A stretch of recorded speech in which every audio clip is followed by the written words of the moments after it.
ইলিশ মাছ দিয়ে কম বেশি সব সবজি কিন্তু ভালো লাগে, কিন্তু এই ডাঁটাটা রান্না করলে অনেক বেশি ভালো লাগে। আজকে ইলিশ মাছ দিয়ে ডাঁটার একটা সহজ রেসিপি শেয়ার করছি, একদম কম মশলায় ঘরে থাকা সামান্য মশলা দিয়ে এই মজাদার রেসিপিটি রান্না করে ফেলতে পারবেন। যারা সবজি দিয়ে মাছ খেতে খুব পছন্দ করেন, আজকের রেসিপিটা শুধুই তাদের জন্য। হ্যালো এভরিওয়ান, আসসালামু আলাইকুম, কেমন আছেন সবাই? সবাইকে ওয়েলকাম করছি জুনাইরাস মম ইউটিউব চ্যানেলে। প্রথমে মাছগুলোকে হালকা ভেজে নিব, এজন্য আমি ফ্রাই প্যান বসিয়ে দিয়েছি আর এখানে সয়াবিন তেল দিয়ে দিচ্ছি 2 টেবিল চামচ। তারপর এখানে আমি ইলিশ মাছ কেটে দিয়ে দিচ্ছি। আজকে ইলিশ মাছটা ছিল মাঝারি সাইজের, একদম বড়ও না আর একদম ছোটও না। আপনারা চাইলে কিন্তু ঝাটকা দিয়েও এই তরকারিটা রান্না করতে পারবেন বা বড় ইলিশ দিয়েও রান্না করতে পারবেন।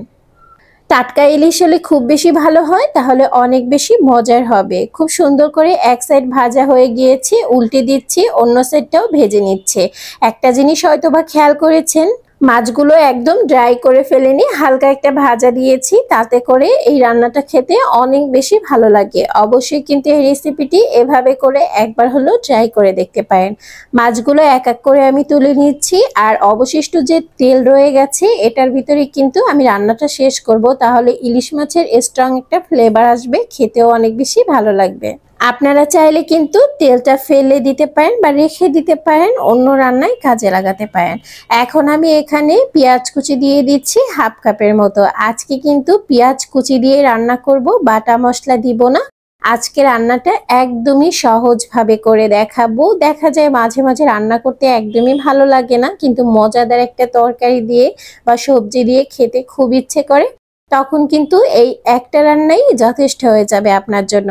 পেঁয়াজটাকে সুন্দর করে হালকা করে ভেজে নিব। যখন পেঁয়াজটা একটু হালকা কুক হয়ে আসবে, তখন কিন্তু এখানে গুঁড়ো মশলাগুলো এক এক করে আমি অ্যাড করে নিচ্ছি। লাল মরিচের গুঁড়া দিয়ে দিচ্ছি এখানে 1 চা চামচ, হলুদের গুঁড়া হাফ চা চামচ, লবণ দিয়ে দিচ্ছি আমি 1 চা চামচ।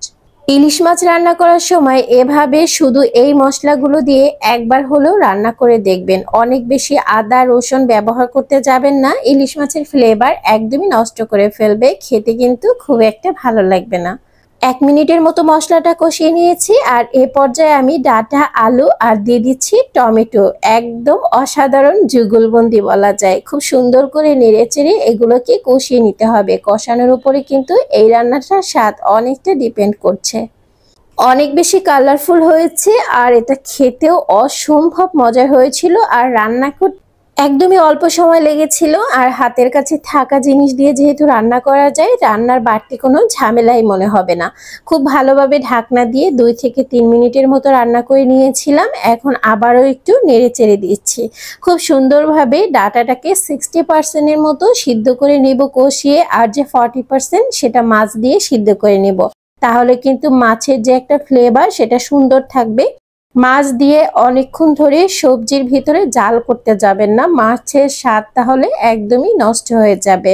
খুব সুন্দরভাবে আবারও ঢাকনা দিয়ে এটাকে আমি কষিয়ে নিয়েছি আর সিদ্ধ করে নিয়েছি।